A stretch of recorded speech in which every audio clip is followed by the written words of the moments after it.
life was going pretty well.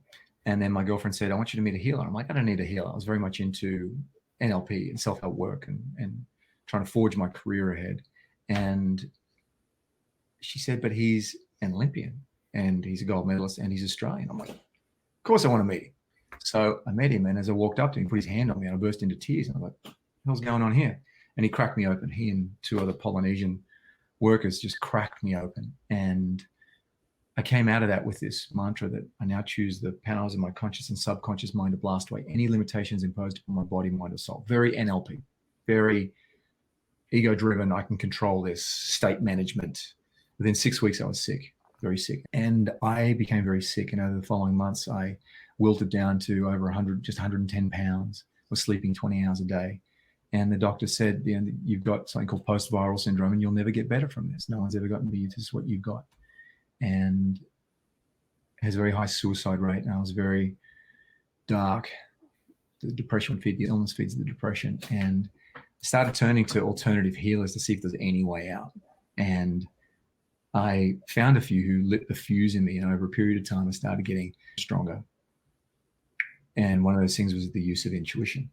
So I started using the intuition because I just wanted to be either a better athlete or healthy again, or a better performer. That's all I wanted it for. But people started turning to me to use my intuition to heal them. I didn't want to do that. I didn't want to be a healer. So I ran away from that, and I was a jackaroo on the Australian outback for a bit. And I was an adventure guide doing shit I wanted to do as a kid. And then I did the ultimate runaway and joined the military. And I joined a commando company in Australia and trained up for special forces selection. They let me in as a 35-year-old because I helped two friends of mine who were special forces solve some problems in a unique fashion.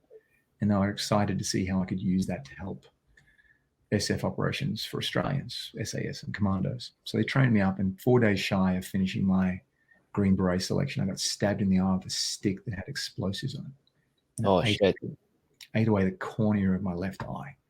In darkness for 5 days, and for a year I tried to save the eye. Post note is that doing some exotic rituals, I've now regrown the corneal tissue in my left eye back to 600 micron, from 50 micron back up to 600 micron, documented. There really is miraculous stuff out there.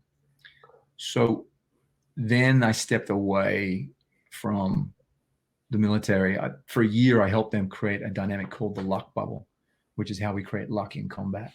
And then post leaving, I started doing more and more of that.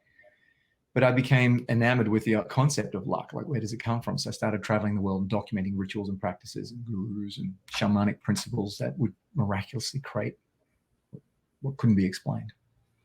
And then producers heard of me and brought me to the States to turn that into a TV series. And someone asked me if I would create luck for them, for different companies, which I did. And then it was until a year ago, after 20 years ago, was when I got sick, that I just went, this is what I am. I've been resisting it for so long that I didn't want to be a healer, such resistance to it because of the concept I had in my mind about it. And finally,